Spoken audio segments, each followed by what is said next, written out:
Znači, krećemo sa 4. pismom, 4. crkvom iz Otkrivenja. Svaka od njih nam je jako važna. Mislim da se u svakoj možemo djelomično prepoznati. Nekad je neka baš kao za nas, a proći ćemo sva ta pisma. Imali smo dulje vremena pauzu u odnosu na prošlo pismo, a evo, sad nastavljamo s ovim. Znači, pismo crkvi u Tijatiru, znate ovaj dio, jel? Znači, cesta je išla Efez, Smirna, Pergam, Tijatira. Tijatira se inače, evo ovako ćemo malo, ovo smo sve već prošli. Tijatira se nalazi isto tako u Maloj Aziji, nalazila se u tadašnjim, ono kad čitate Bibliju pa se spominju nekakve pokrajine i nekakvi teritoriji, a vi nemate blage veze gdje je to i što je to, pa zbog toga vam je dobro nabaviti Bibliju Plus, da imate kartu, otvorite i vidite, a di je to Mizija, a di je to Lidija, jel? Znači, grad Tijatira se nalazio između pokrajine Mizije, na granici pokrajine Mizije i Lidije, što ćete pogledati u svojoj karti, a ovdje za sada ste mogli vidjeti malo otprilike kako to izgleda. Grad je osnovao jedan od nasljednika Aleksandra Makedonskog, otprilike 3 stoljeća prije Krista. Osnovao ga je kao vojnu bazu, kao što je Šibenik, osnovan kao vojna utvrda i vojna baza. I on je zapravo trebao čuvati leđa glavnom gradu Pergamu, dok ako je rat, onda oni stoje na toj granici i oni odbijaju napade dok Pergam se ne utvrdi i ne spremi za rat. To je bila Tijatira. Pročitat ćemo evo pismo. Anđelu crkve u Tijatiri napiši: ovo govori Sin Božji, čije su oči kao plamen ognjeni, čije su noge slične užarenoj mjedi. Znam tvoja djela, tvoju ljubav i vjeru, i služenje, i postojanost, i tvoja posljednja djela, brojnija od prijašnjih. Ali imam protiv tebe nešto. Podnosiš ženu Jezabelu, koja se naziva proročicom i koja uči i zavodi moje sluge da bludno griješe i da jedu meso žrtvovano idolima. Dao sam joj vrijeme da se obrati, ali ona neće da se obrati od svoje bludnosti. Pazite, bacit ću je na postelju, a njezine bludne ortake u veliku nevolju. Ako se ne odrate od njezinih dijela, i djecu ću joj smrću pobiti. I znaće sve crkve. Ja sam onaj koji istražuje bubrege iz srca. I daću vam svakom po djelima. A vama ostalima u Tijatiri koji ne dijelite ovog nauka, koji niste upoznali takozvane dubine sotonske, ne stavljam na vas drugog bremena, nego ono što imate. Čvrsto držite dok ne dođem. Pobjedniku, onomu koji do kraja bude vršio moja djela, daću vlast nad narodima i vladat će njima palicom željeznom. Razbijat će ih kao glinene posude, vlast kakvu sam primio od oca svog. I daću mu zvijezdu danicu. Tko ima uho, neka posluša što duh poručuje crkvama. I Oče, mi te molimo da nam tvoj sveti duh rastumači ono što je ovdje zapisano, tako da tvoja riječ utječe na naše živote. Amen. Znači, kao što sam rekao, malo da vidimo tu pozadinu. Sama riječ Tijatira ima dvije vrste tumačenja. Jedna je skrušenost ili žrtva, a druga je vrlo slična riječ koja na grčkom znači kći. Po toj legendi Seleuk je gradio taj grad taman kad mu se rodila kći, onda je dao ime koje je na kraju se razvilo u Tijatira, a što znači moja kći. Jel? I ovaj drugi dio koji govori neprekidna žrtva ili skrušenost, znači dobro ime, jel? Dobro ime. Danas tamo postoji kao jedan vrt u sred grada, recimo kao što mi na rivi imamo one ostatke, pa vidite kamene, nekakve arheološke ostatke ispred muzeja, ili znate ono na rivi kako imate, tako kao da je nama recimo u Đardinu, u vrtu, nalazište stare Tijatire. Tako nalazi se potpuno u jednom modernom gradu. Ono što je odlično sačuvano, vidite, u svakom gradu je, ja ne znam da li to zbog toga što su ga zapravo nastavili koristiti, pa ga nije niko rušio, ali svuda su zadržani amfiteatri, jel? To jest pozornice za publiku. Što god si radio, mogao si raditi tu. Ako si htio politički skup održati i govoriti, mogao si tu. Ako si htio propovjed kao Pavao, došao bi tu. Ako si htio kazališnu predstavu, došao bi tu. Ako si htio koncert, došao si tu. Znači, to je bilo mjesto na kojem se najbolje moglo pratiti sa puno ljudi, pratiti i slušati neki program. Ovo je sačuvano tamo. Ono što nam je poznato iz Biblije, kad čitamo djela apostolskog, jedna poznata žena je bila iz Tijatire. To je bila u onom susretu kada je Pavao došao u Filipe i otišao je kod rijeke i tamo je bila bogomolja, vjerojatno sinagoga, i na tom mjestu je Pavao propovijedao okupljenim ženama.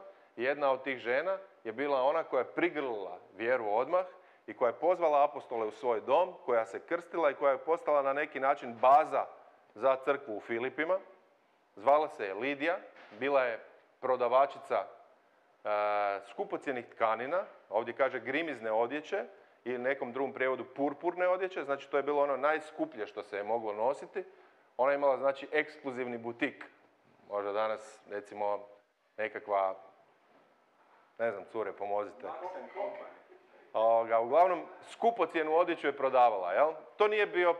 To nije bio inače zapreka, skupocjena odjeća nije bila zapreka da bude kršćanka. To što se bavila s tim biznisom, jel?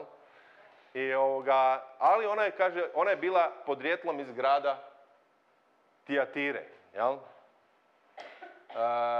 Današnja Tijatira se zove Ahisar, grad u Turskoj, koji ima otprilike nešto više od 100.000 stanovnika. Jedan normalan turski grad, malo veći, poznat je i po jako lijepom novom stadionu gdje se igrala Europska liga. Imaju tu prvoligaša u Ahisaru. Ahisar se zove. Sad je zadnji na ljestvici. Vidjeti mu ispadanje. Ali idemo mi na pismo. Od Isusa s ljubavlju čitamo sva pisma, jel tako? Znači uvijek znamo da je pozadina onog zašto Isus piše to pismo je ljubav. Bez obzira, ovo je možda jedno od najoštrijih pisama, ali znamo da je ono motivirano i pokrenuto iz Božje ljubavi.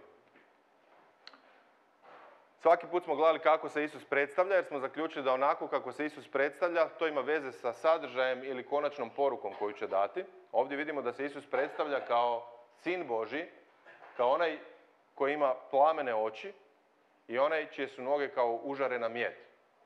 Inače, taj opis bi se mogao odnositi recimo na onu situaciju kada su 3 mladića bila u peći. Jel? Vidim nekog slična Sinu čovječem, on dolazi i izlazi iz užarene peći, jel? Kao mjed koja se užari u peći. Uglavnom, Isus se ovdje predstavlja sa svojim punim autoritetom. Znači, želi reći nekoliko stvari. Prvo, da je on Božji sin, znači da dolazi sa tom vlašću. Drugo, da ne govori kao sin čovječi, kao čovjek, nego da su njegove oči užarene, vatrene. Nedavno smo to malo probali, možete i vi sad malo probati to. Pogledajte nekoga u oči. Pogledajte ga duboko i probajte zadržati pogled. Može? Evo, možete to sad napraviti. Evo, nekog do sebe. Pogledajte ga u oči i probajte, nemojte raditi od toga cirkus, nemojte se smijati, nemojte tako, nego probajte ga ozbiljno gledati u oči i vidjet ćete kako je to vrlo teško. Kako je vrlo teško gledati nekoga u oči, gledati ga dulje vremena u oči i ne osjetiti da se nešto otkriva iz tebe i iz te osobe. Jel' tako?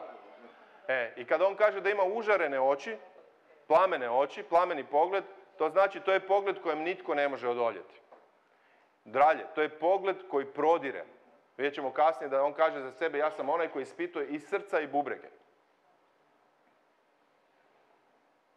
To znači našu unutarnjost. Ono što je skriveno izvana, on vidi iznutra. Pohvala koju dobiva crkva u Tijatiri je najkompletnija pohvala u cijelom tom seriji pisama. Znači, ajmo pogledati šta je kod njih dobro. Može? Ajmo zajedno. Evo, znam tvoja djela. Tvoju ljubav. I vjeru. I služenje. I postojanost. Jel vam se to čini dobre osobine za jednu crkvu? Znači, djela, ljubav, vjera, služenje, postojanost. I još kaže ovo.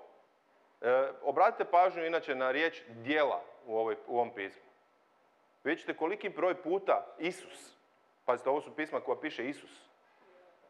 On ih diktira u pero. Ovo nije kako je neko od apostola nadahnut Svetim Duhom svojim stilom nešto. Ovdje nijedna riječ nije ljudski stil.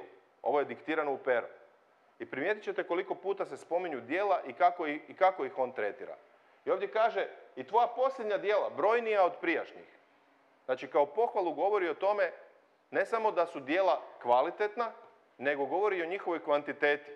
Znači, govori o tome što je ta crkva činila za njega. Jel nam to strano razmišljati o tome da Isus gleda kakva su naša djela i onda ne samo kakva su, nego i koliko ih je. Ne u smislu da on važe, pa se mi onda moramo nabaciti neku normu, nego da on vidi kada se netko trudi i kada čini njegova djela. I on to poštuje i nagrađuje. Amen? To je dobro znati. Ali onda dolazi ukor i opomena koji su najstrašniji. Ovo je znači najbolja pohvala i najstrašnija opomena. Kaže ovako, ali imam protiv tebe nešto. Inače, sjećate se da sam vam zadnji put rekao da u dva prijevoda, da u jednom kaže imam protiv tebe koješta, ponešto, štošta. Tako prevode. Gledao sam tu riječ i vidio sam da ta riječ je višeznačna koja se koristi u grčkom ovdje i da može zaista, kao i naša riječ nešto, može značiti nešto je nešto malo, ali može značiti i nešto kao nešto određeno ili kao neki dio onoga što ti jesi ili imaš. Ok? Znači, ne znači nešto uvijek, kad kažete nešto, onda ne znači to uvijek nešto malo. Nego to je neodređen pojam. Ovisi o kontekstu, da li ćemo ga tumačiti kao nešto malo. Imaš ti nešto siće, to je nešto malo, jel? Ali kad nekom kažeš, znaš šta, imam nešto što mi je problem u odnosu s tobom. Onda bez obzira što je to samo nešto, to je dovoljno da stvara problem u našem odnosu. I mislim, s obzirom na ozbiljnost onoga što Isus govori u ovim pismima, da je ta riječ ovdje prikladna ovako. Pa sam stavio tu riječ nešto. Mislim da ona najbolje odražava da ne prenaglašava, nije svašta, ali je nešto. I ovdje je Isus vrlo konkretan. Znači, jako određeno govori, a što je to nešto? Podnosiš ženu Jezabelu koja se naziva proročicom i koja uči i zavodi moje sluge da bludno griješe i da jedu meso žrtvovano idolima. Znači, ovdje vidimo da je problem, grijeh ili cilj, meta ovog ukora je podnošenje. Drugi prijevod kaže dopuštanje. U svakom slučaju uvijek će se odnositi na toleranciju.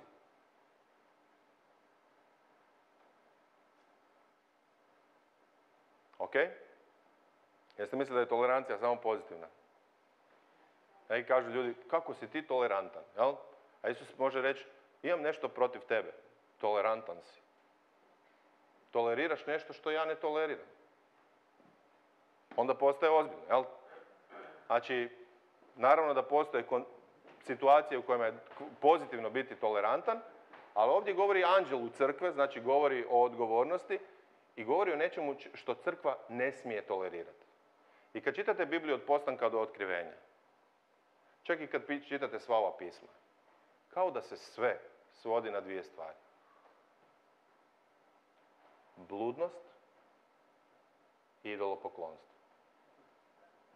To je nevjerojatno. Sjetite se Nikolaita, pa smo vidjeli da je to. Sjetite se Bileama, svih tih opisa. Na kraju na šta se svodi? Znači ono što vam Isus neće tolerirati u crkvi svoje je nečisti, bludni odnosi.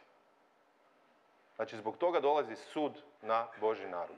Uvijek je dolazio i uvijek će dolaziti. Ono što neće tolerirati je idolopoklonstvo. Dakle, stavljanje bilo kojeg stvorenja, objekta štovanja ili bilo kakav kompromis sa nečim materijalnim u odnosu na njega živoga i nevidljivog Boga. Kada to uđe i kada se to tolerira, kada tijelo ide ispred duha, onda on se protiv toga bori. I vidimo da Izrael, kad god je stradao, stradao je zbog bludnosti i idolopoklonstva. Vidimo u crkvama, kada god apostoli reagiraju, da to govore da je to najveća sramota. Zašto je to tako? Ja to ne znam objasniti. Neki ljudi kažu, pa da nisu svi grijesi jednaki. Ne znam odgovor na to pitanje, ali vidim da neke postupke, grešne prakse Isus izdvaja na drugčiji način. Da li su to, pod idolopoklonstvom podrazumijevam da to uključuje i vraćarstvo i svaki oblik lažne duhovnosti, koja ne štuje živog, nevidljivog Boga, kroz Isusa Krista. Dakle, je li to možda zbog toga što te dvije stvari otvaraju vrata demonskim silama da utječu, stječu vlast, dominaciju i razaraju Božji narod, pa onda zbog toga je to kao kuga, kao guba, kao zarazna bolest potrebno oštro rezati i iskorijeniti, ne znam, ali mislim da ne moramo puno mudrovati, nego da trebamo, ako on kaže da je to problem, onda mi to ne smijemo podnositi. Neko će reći, a kako ćemo mi reagirati? Pa evo, reagirat ćemo ovako. Znači, ukoliko među nama postoje bludni odnosi, pri tom mislim, znači da neko živi u seksualnim odnosima izvan braka, ili da neko je u braku, a sa drugom osobom živi, ili da neko vara svog bračnog partnera, ili da neko mijenja partnere i tako živi, takav se ne može, ako ne prihvati ukora i ustraje u tome, takav se ne može nazivati brat ili sestra. Prema Božjoj riječi. Vjerujem da vam to zvuči strogo, ali je to istina. Znači, mi ne možemo biti tolerantniji od Isusa, nego mi smo tu samo da sprovedemo njegovu volju. I koliko god nam neko bio drag, simpatičan, koliko god možemo biti osobno pristrani prema toj osobi, on će nam uzeti za zlo ako mi to budemo tolerirali. Jeste me ovo razumjeli? Dobro. Pogledajmo njegovu reakciju. Dao sam joj vrijeme da se obrati. Znači, to je Božji princip. Ti nikad ne možeš od čovjeka tražiti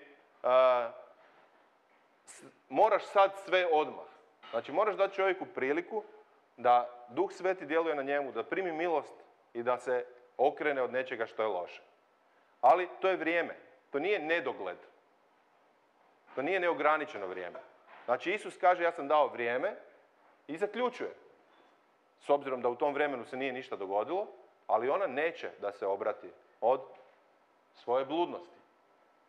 Pazite, bacit ću je na postelju, u nekim prijevodima kaže bolesničku postelju, a mislim da je to kontekst ove riječi. Znači, udarit će je bolešću, kaže, a njezine bludne ortake, ili one koji s njom vrše blud, u veliku nevolju ako se ne odvrate od njezinih dijela. I djecu ću je pobiti. Da ovo ja kažem ili da ovo neko drugi kaže, vi bi rekli to nije od Boga. Jel' tako? Znači to nije Novi Zavjet, ne može se to tako, gdje je tu ljubav, gdje je to milost. Znači ovo govori Isus Krist. Ovo ne govori niko od apostola, niko od propovjednika, ovo govori Isus Krist. Znači on govori o svojim sudovima i oni su zaista strašni. I on podsjeća, ja sam sin Božji, ja sam onaj koji ima plameni pogled, znači vatrene oči, vatreni pogled, proničem i vidim sve. Znači možeš sakriti u mraku nešto, ali ne možeš sakriti od mene. I onda govori o sudu koji dolazi. I taj sud je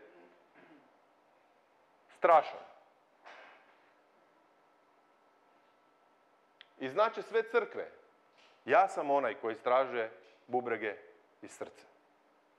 Znači nekada Bog nešto radi na nekom mjestu zato da bi javno dao do znanja svima i da bi došao strah Božji u njegov narod.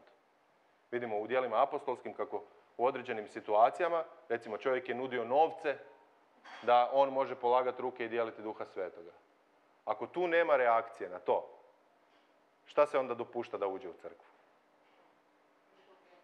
Ili ako počnu ljudi lagati, a to se prihvati kao, eto, nema veze.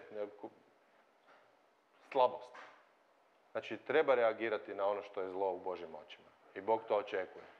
Reagiramo s ljubavlju, dajemo ljudima priliku, reagiramo s milošću, svjesni toga da i sami često griješimo i padamo. Svu onu milost koju želimo da Bog ima prema nama, želimo i mi imati prema drugim ljudima, ali moramo znati da na kraju zadnju riječ o svemu tome ima Isus. I da njegovi ljudi na zemlji predstavljaju njegovu volju. To je velika odgovornost, jel' tako? Idemo malo vidjeti Jezabela, jel? Jesam našao, da. U zadnjih možda 50 godina jako je popularno nazivati razne pojave u crkvi, to ti je duh Jezabele. Jel? Vidjeli smo da, šta je Jezabela u ovom pismu opisano da čini? Uči i zavodi na bludnost i idolopoklonstvo. Dobro? Jel to onda jednostavno znati šta ona radi, jel? Ok. Ajmo se sjetiti šta je Bileam radio. Zavodio je i učio kako da Izrael sagriješi bludno i u idolopoklonstvu, jel tako? I unatoč tome još nisam čuo ni jedno učenje o duhu Bileama. A o duhu Jezabele sam ih čuo svako malo. Zašto to govorim? Zbog toga što mislim da može razarat Kristovo tijelo kad se olako barata takvim terminima. Jel me pratite? Znači kad ti nekom čovjeku, bratu, sestri, kažeš ti imaš duh Jezabele, ti imaš duh Pitona, iza tebe stoji, ti imaš ovaj duh, onaj duh, razumijete? To tu osobu razvaljuje. Znači moraš biti jako siguran da je to i onda se moraš sukobiti sa duhovnom stvarnošću, a ne s tom osobom. I preolako se koriste i lijepe takve etikete. Nama je važno da bi mi mogli pravilno primijeniti šta je to, zašto je Jezabela, zašto sebe naziva proročicom, jel? Šta je to? Nama je važno da mi u Bibliji iščitamo obrazac, model. Jer vidjet ćete, sjećate se šta kaže za Ivana Krstitelja. Da će on doći s čim duhom? S Ilijinim duhom. Šta to znači? Da li to znači da će on biti reinkarnirani Ilija? Ne, nego da onaj duh i pomazanje koje je djelovalo kroz Iliju će biti na njemu. A to je bilo pomazanje proroka koji je u stanju propovijedati cijeloj naciji da se obrati i ne bojati se nikoga. Ok? Je li to tako? Dakle, šta će onda biti duh Jezabele? Ono isto djelovanje, duhovno, koje je djelovalo kroz tu osobu, kraljicu Jezabelu, kada djeluje kroz druge osobe, kroz povijest crkve. Znači, mora biti to isto. Mora imati sličnost kao što ima sličnost Ilija i Ivan Krstitelj. Tako mora biti to slično. Ne mora biti na tim razinama, ali mora imati slična obilježja i slične plodove. Ja mogu reći, ja imam Ilijin duh, pa ću propovijedati cijeloj Hrvatskoj da se obrati, ali ako se niko ne obrati i nikome ne ferma 2%, mora da nije Ilijin duh na meni. Ok? Dobro. Ta osoba. Evo, povijesni portret, kratko. Ona je bila, znači ona nije bila Izraelka, a bila je izraelska kraljica. Ona je došla iz grada Tira, njezin tata je bio kralj i veliki svećenik tamo. To je Feničko carstvo, čuli ste za Feničane, izmislili su kotač. Znači, bili su jako bogati grad koji se bavio trgovinom i koji je imao dobru pomorsku silu flote, jer se trgovalo morem. Tata je se zvao Et Baal i oni su tamo štovali Baala, onog koji se u Bibliji spominje kao konkurentno lažno božanstvo koje je pokušavalo stalno zavesti da Izraelci štuju njega, u prijevodu Sotona. Povijesno gledajući, zato se zove Masken Baal, jel? Staviš masku i štuješ Baala. I kad pogledate povijesno, oni su štovali zapravo žensko božanstvo, Aštartu, koja je rodila svog sina Baala. Ona je umirala, to je bila priča o umiranju svake godine i uskrsavanju svake godine. Uglavnom, to je bilo ozbiljno idolopoklonstvo i ona kad se je udala za izraelskog kralja Ahaba, ona je to što je donijela, a njezin tata nije bio samo vladar nego i prvosvećenik, ona je donijela svoju religiju sa sobom. Znači, zlo u Božjem narodu se događa kada se miksaju Božji narod i narodi ovog svijeta. Zato što svako donosi nešto u to. Vi znate da ako uzmete, recimo, ako hoćete napraviti jedno jelo, pa onda uzmete sve sastojke za gulaš i uzmete sve sastojke za bakalar. I onda to skuhate zajedno i to poslužite. Hoće to valjati? Neće, to će biti gadno. Iako je unutra sve super samo za sebe, taj miks koji dolazi ne valja ništa. Tako i ono što je miks između religija ovoga svijeta i ljudi koji to nose i Božjeg naroda i obožavanja u duhu i istini, taj miks je Bogu odvratan. Ona je imala nekoliko osobina, jel? Prvo, bila je izuzetno dominantna. Znači, vladar Izraela je bio njezin muž, kralj Ahab. Ali kralj Ahab je bio slabić nad kojim je ona vladala. Znači, ona nije sama direktno vladala, nego je ona kroz njega vladala. Ona je dominirala nad njime, manipulirala s njime, a zapravo je sve konce vukla ona. Ok? Između ostalog, učinila je da se istrijebe Božji proroci. Zato Ilija kaže, još sam samo ja ostao. Jel? Nije još samo on ostao, ali zašto? Ko je to provodio? Jezabel. Njezin muž dođe i vidi nekakav vrt koji je susjedan do njegovog zemljišta, do njegove palače. I kaže, joj, što bi bilo dobro da imam ovaj vrt. I ode kod čovjeka koji se zvao Nabot i kaže, daj mi prodaj svoj vrt. On kaže, sačuvao me Bog da prodajem svoju baštinu tebi. Dosta hrabro.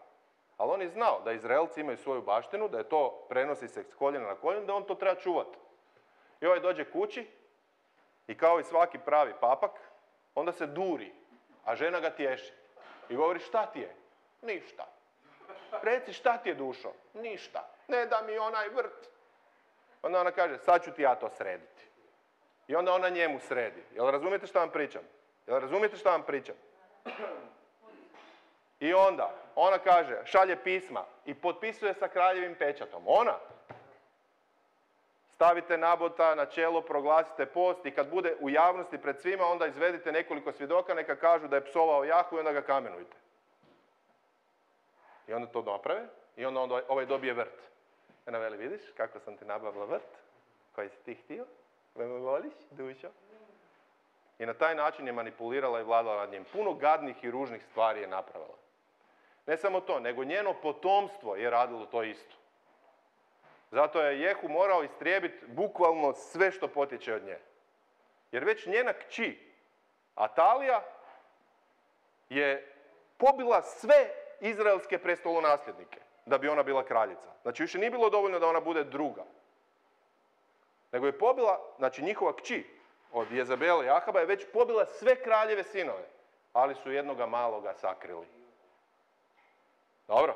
Znači, ali što je bilo do nje, ona bi ih sve poklala. Zašto? To vam je duh Jezabela.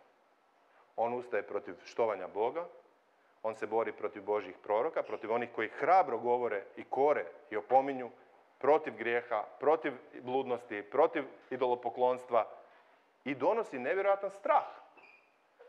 Ilija je napravio masakr. Znači, Ilija je sve njene proroke skupio i rekao je, sad ćemo igrati jednu igru. Vi ćete se moliti svome Bogu, a ja ću se moliti svom Bogu. Vi ćete tražiti da vatra siđe s neba i ja ću tražiti. I koji pošalje vatru je pravi Bog. Jel može? Jel pošteno? Svi kažu može. Znate priču. Završilo je tako da su svi Balovi proroci bili pobijeni.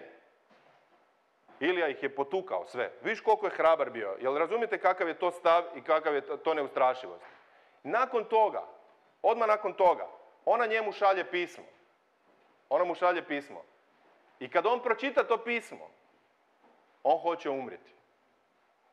Znači, on pada u depresiju suvremenim rječnikom, odustaje i kaže, uzmi život moj, nisam bolji od svojih otaca. Znači, takvu moć je imao taj duh da paralizira Božje proroke, da ih dovodi do obeshrabrenja. Kako on se nije bojao Ahaba, nije se bojao 450 proroka, nije se bojao cijele vojske, a boji se žene? Jel se boji žene? Ne. Boji se snažnog demonskog poglavarstva koje stoji iza te žene. Koje su karakteristike? Manipulacija, kontrola i dominacija. Ok? Idemo još jednom. Manipulacija. Šta znači manipulacija? Ja ti kažem, Ive, molim te, donesi mi tu stolicu. Ive kaže, ne želim. I onda ti kažeš, Ive, no dođi da ti ovdje nešto pročitam. Primakni malo ovu tu stolicu da ti pročitam. Onda Ive primakne stolicu, ti mu pročitaš. To ti se zove manipulacija. To znači, kada netko ne želi napraviti nešto što ti želiš, ti odeš okolnim putem kako bi ga naveo da on i ne znajući učini to što ti želiš. Dobro. Zašto se žene služe manipulacijom? Zbog toga što direktnom konfrontacijom ne mogu postići, znači to nije ništa neobično da se žena služi manipulacijom, a muškarac silom. Znači ima muškaraca koji vode svoje obitelji, svoje brakove, tako da se užasno jako izderu ili opale trisku. I kad dođe do toga, žena počinje slušati. Jel razumijete? Ja vam ne govorim kao o dobrome, nego govorim o zlu koje se koristi od strane muškaraca, za mene je to kukavičluk. To znači da nemaš nikakav autoritet ako ti moraš vršiti silu da bi bio poslušan u svojoj kući. Jel tako? A s druge strane, koje je to, znači čega se muškarac, ako želi autoritet imati, Božji autoritet u svojoj kući, čega se mora odreći? Svoje fizičke superiornosti. Znači ne smije dobivati stvari zato što i ne smije donositi odluke tako što će se jače, glasnije derati ili upotrebljavati fizičku silu. To je trenutak kada gubi autoritet. Čega se žena u braku i obitelji treba odreći? Manipulacije.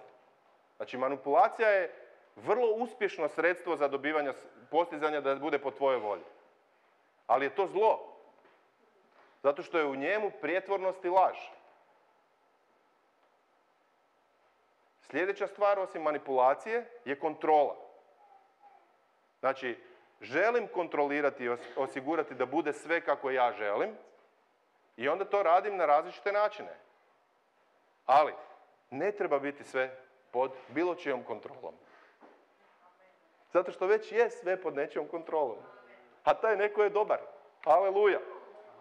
Vidite, ja gledam stalno sebe kako imam potrebu neki proces ili neki događaj iskontrolirati.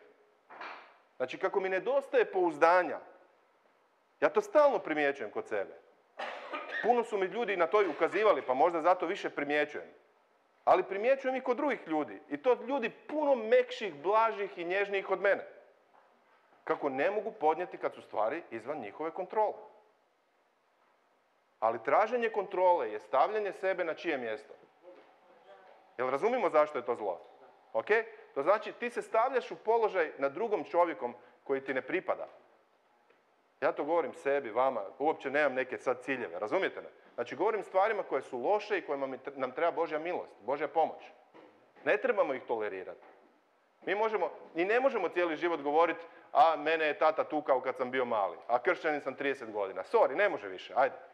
I budi iscijeljen već. Ne možeš 30 godina uvijek se na iste fore izvlačiti. Znači, mi smo nanovo rođeni stvorovi, imali smo određene traume iz djetinjstva, možemo proći kroz sve procese iscijeljenja, molitva, oslobođenja, sve što je potrebno, ali ne možeš se izvlačiti 30 godina na to što ti se dogodilo u djetinjstvu. Razumijete? To jednostavno nije istinito. Ti si sada novi stvor i imaš izbor, imaš slobodan izbor. Imaš vjeru, imaš živog Boga. Za mene tu je najbolji primjer jedan moj prijatelj koji stvarno u svom startu imao stravičan polazne postavke. Znači mama ga je ostavila strava, tata mu se ubio pred očima, nije završio nikakvu školu, nije imao nikakav model kako treba izgledati muž, nije imao nikakav model kako treba biti otac, nije bio nikakav model kakav treba biti radnik, bio lopuža, prevarant, diler, znači sve loše, sve loše. I nikad ga ne čujem da se izvlači. Nego se trudi biti što bolji otac, trudi se biti što bolji muž, trudi se biti što bolji propovjednik, radnik i sve, i stvarno je uzor u tome.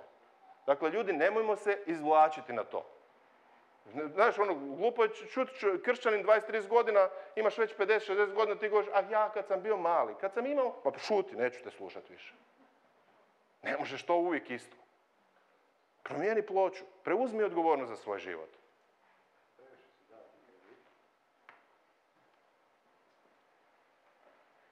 Pogledajmo taj duh Jezabele. Opisao sam Ataliju. Pogledajte situaciju sa Ivanom Krstiteljem. Identična je.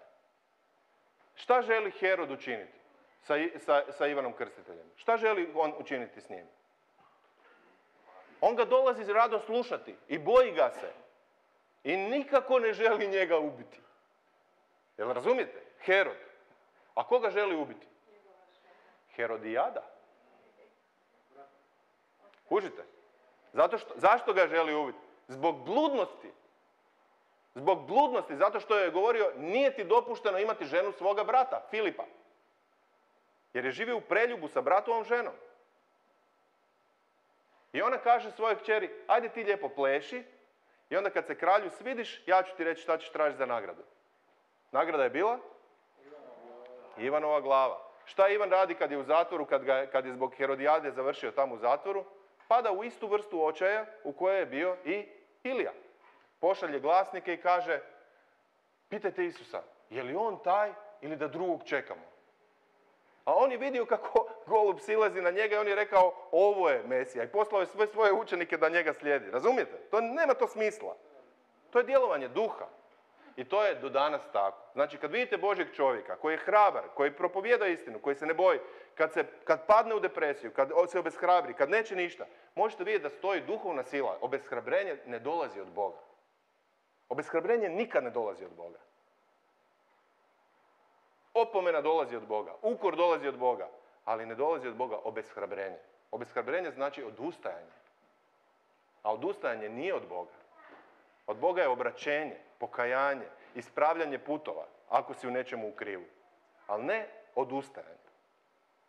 Slava i hvala Bogu, Ivan nije odustao, ni Ilija nije odustao, nećemo ni mi. Amen. I u Isusovo ime zatvaramo ovo vrata za te utjecaje. Ne želimo ih. Ne želimo ih u svom životu, ne želimo ih u svojoj obitelji, ne želimo ih u ovoj crkvi. S ovim se jako puno manipulira. Znači ovako, dugo godina. Neki ozbiljni ljudi, recimo voditelj prvog probuđenja američkog, velikog probuđenja je bio čovjek po imenu Edwards, Jonathan Edwards. Bio je silan propovjednik. I on je vjerovao da je okej da kršćani drže robove. Robove. Razumijete? Da ode na tržnicu, kupi roba i da mu rob radi kući. To je mislio da je to normalno. Zašto? Nije mu svjetla po tom pitanju. Ok? Da li to negira da je on bio Božji propovjednik i da je bio upotrebljen? Ne. Ali iz naše perspektive mi bi ga izbacili iz crkve. Znam da neko sad dođe i kaže, kupio sam si roba. Bio sam na tržnici, kupio sam 2 male nekakve tu izbjeglice i one sad po nama po kući čiste. Kupio za 200 eura. Razumite? Izbacili bi ga iz crkve. Čovjek je to vjerovao. Dugo godina. Ja sam o tome počeo govoriti i to nailazi na dosta velike kontroverze, kritike i tako dalje. Svako malo imam neki komentar koji je negativan po tom pitanju. Dugo vremena žene su bile potlačene u crkvi i u kraljevstvu Božjem. Na jednak način na koji su robovi bili potlačeni, samo zato što su crne boje kože, su i žene bile potlačene. I to je zlo. I kad neko počne govoriti da je to zlo, onda mu se kaže, to ti je duh Jezabele. Međutim, ono što je istina. Istina je da je danas vrlo snažan feministički pokret. I da on djeluje i u crkvi. A on ne želi ono što je Božji model. A to je žena nalik baš na ženu kako ju je Bog stvorio i muškarac stvoren baš na ono kako muškarac treba izgledati. Nego želi da žena bude kao muškarac. Čak da bude superiornija od njega. To je zlo. Dobro? Znači ono što vjerujem da je neki balans između te dvije stvari. Između jednog ultra patrijarhalnog muškog stava koji se koristi biblijskim citatima zapravo da bi rekao, znači dođe nesposobni muškarac i traži da on bude šef vrlo sposobnoj ženi na poslu zato što u Bibliji piše da je on muškarac. Ne, pa kršćan, kak ne bi bio, on je glavni. Jel on treba biti glavni? Zašto? Zbog anatomije. Pa nesposoban si, ne možeš biti nikom glavni. Razumiješ? Ne možeš biti šef. Ne možeš. Znači, postoje sposobnosti, darovi, neke vrijednosti koje daje Bog ljudima. I po tome se vrijednju njegove karakteristike i sposobnosti. S druge strane, model braka je stvorio Bog. Znači, mi ne vjerujemo u muškog ili ženskog Boga. Neki ljudi kažu, dugo vremena se vjerovalo da je Bog muško, a sad konačno znamo da je Bog, šta? Žensko? Pa ne, pa Bog je stvorio muško i žensko na svoju sliku stvori. Znači, Bog ima sve muške principe i sve ženske principe u jednom savršenom skladu.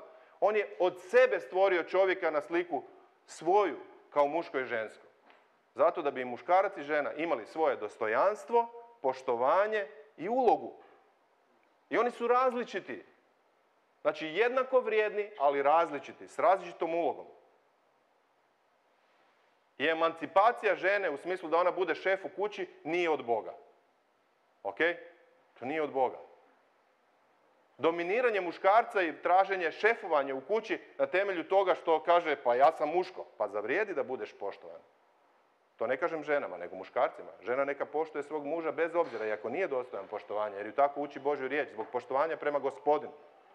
Ali kaže, pokoravajte se jedni drugima. Znači, moramo iskazivati poštovanje i muškarci ženama i žene muškarcima.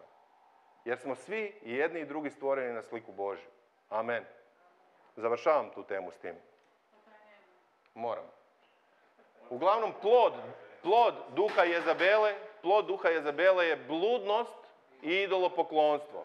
Znači, ako nemaš bludnost i idolopoklonstvo, ne lijepi etikete.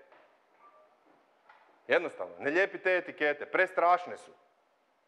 Prejake su, pretjerao si.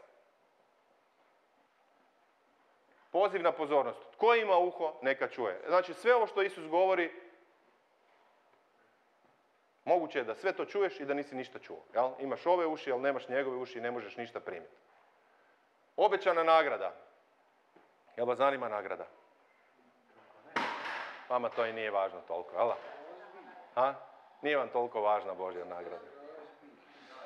Pobjednik u onom koji do kraja bude vršio moja djela, daću vlast nad narodima i vladat će nad njima palicom željeznom, razbijat će ih kao glinene posude, vlast kakvu sam primio od svoga oca i daću mu zvijezdu danicu. Znači, šta predstavlja ta palica željezna? Ona predstavlja žezlo, predstavlja autoritet, predstavlja božansku vlast. Vlast nad narodima, vlast nad ljudima, Božju vlast, demonstraciju kraljevstva Božjeg. To je nagrada. I to su njegovi ljudi uvijek imali. Šta je ta danica? Jel vi znate šta je danica? Kako? Najsjajnija zvijezda, dobro. Nije, nego je planet. Ko kaže? Evo, Olga kaže da uopće nije zvijezda, nego da je planet. Jel vi to vjerujete, Olgi? Jutarnja zvijezda, morning star, zvijezda, danica. Evo, kaže Olga da to uopće nije zvijezda. Šta vi kažete?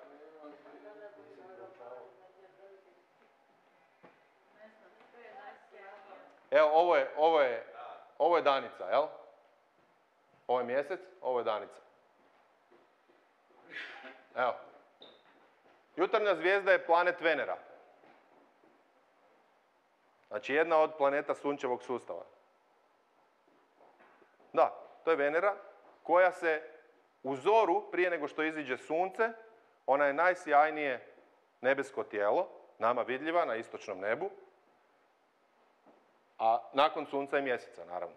Jel? I zbog toga se ona nama dojemlje kao najsjajnija zvijezda. Najsjajnija zvijezda je inače Sirius, druga zvijezda, ali ovo je ta danica, ista ta, znači to je planet Venera. Ona je inače kao blizanka, slična vrlo Zemlji. Po veličini, po nekim drugim stvarima, o tom drugi put. Ono što je bitno je da ona najavljuje nekako, ona je kraj noći i najavljuje dan kroz zoru.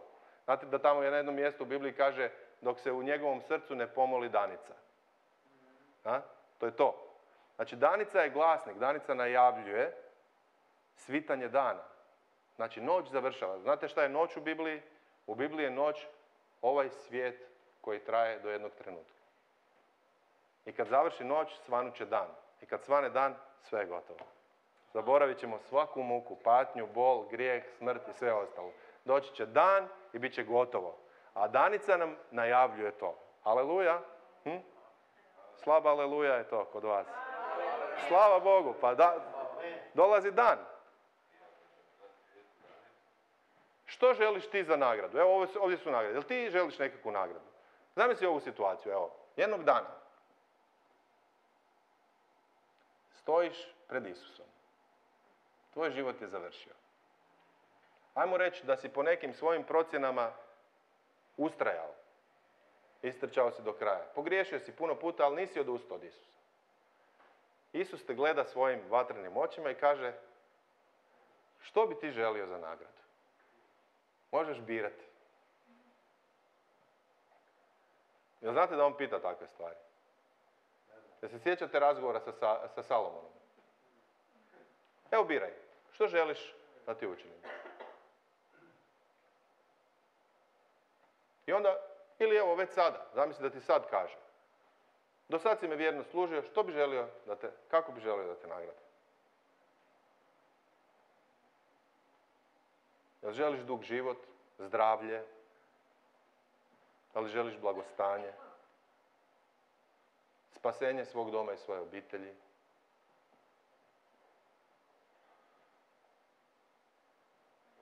Novaca? Da li želiš darove? Neke darove od Duha Svetoga?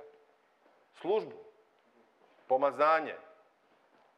Recimo, da li bi neko volio za nagradu da mu Bog da pomazanje, da na koga god položi svoje ruke, bude ozdravljen? Jel bi vam to bila lijepa nagrada? Vedrana bi to htjela. A ti, Kiki? Ne, evo, sad ja govorim. Evo nagrade. Da vidimo šta je Danica. Ovako završava knjiga Otkrivenja. Ja, Isus, poslah anđela svoga posvjedočiti ovo po crkvama. Ja sam korijen i izdanak Davidov. Sjajna zvijezda Danica. Ko je Danica? Isus. Što želiš za nagradu? On želi da ti kažeš Danicu. Aleluja. Je li naša najbolja nagrada Isus? Ko ima sina, ima život. Ja sam došao da vam dadnem život i to život u izobilju. To ne znači samo život u izobilju svačega, nego života izobilje. Izobilje života. Život koji ne prestaje. I život koji je pravi, božanski život. On je u Isusu Kristu. Amen. Evo, ajmo jednom, barem kratkom molitvom, pojedinačno gdje jesmo. Ajmo mu se zahvaliti što je on naša nagrada. Što je on nagrada već sada i u onaj dan. I što možemo se pouzdati u njega da će nam on pomoći, da će nas on ispraviti. Da nam daje vrijeme ako se trebamo pokajati za nešto. Da će uvijek biti vjeran. Amen.